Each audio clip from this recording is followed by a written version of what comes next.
Hi Ram uncle. మన shop పేరు చూస్తే Srikrishna sari shop number 72 A B అండి, వైష్ణవి గుంటూరు. ఇది ఇంపోర్టెడ్ ఫ్రెషింగ్ బేల 2 ముక్కల చెల్లు 5 నుంచి 5.5 వస్తుంది. జాయింట్ సైడ్కి వస్తుంది. కొన్ని బ్లౌజులు వస్తే కొన్ని బ్లౌజులో హోల్సేల్ ప్రైస్ 20 కొన్న వాళ్ళకి కేవలము 125 రూపాయలు. 20 లోపు కొంటే మాత్రం 150 రూపాయలు. ఐటమ్ స్టాక్ అందుబాటులో ఉంటామే ఈ వెళ్తాను, నాకైతే లేదు. షాప్కి వచ్చే వాళ్ళు క్యాషే కావాలి.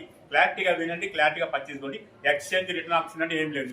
ఇది నాకు నచ్చింది, ఇది మా అమ్మకి నచ్చలేదు, ఇంటికి చేస్తే మాత్రం ఎక్స్చేంజ్ అని కుదరదు. ఓకేనా? అలాంటి క్వాలిటీలు ఇవి, ఎవరు మిస్ అవ్వద్దు. ఇంపోర్టెడ్ క్రషింగ్ బేలా శారీస్ 2 ముక్కల చెరువులు 5.5 నుంచి 6 మీటర్లు వస్తుంది. సారీ 5 మీటర్ల నుంచి 6 మీటర్లు వస్తుంది. మీ అదృష్టం బాగుంటే కనుక హ్యాపీ. కానీ జాయింట్ కుర్చీలోకి రాదు, బయటకు వస్తుంది అనుకోండి. ఒక కుర్చీలోకి వస్తే మాత్రం మీ అదృష్టము. 5 నుంచి 5.5 మీటర్లు పక్కాగా జాకెట్ వస్తుంది. 10% బ్యాగ్ చెప్పలేను.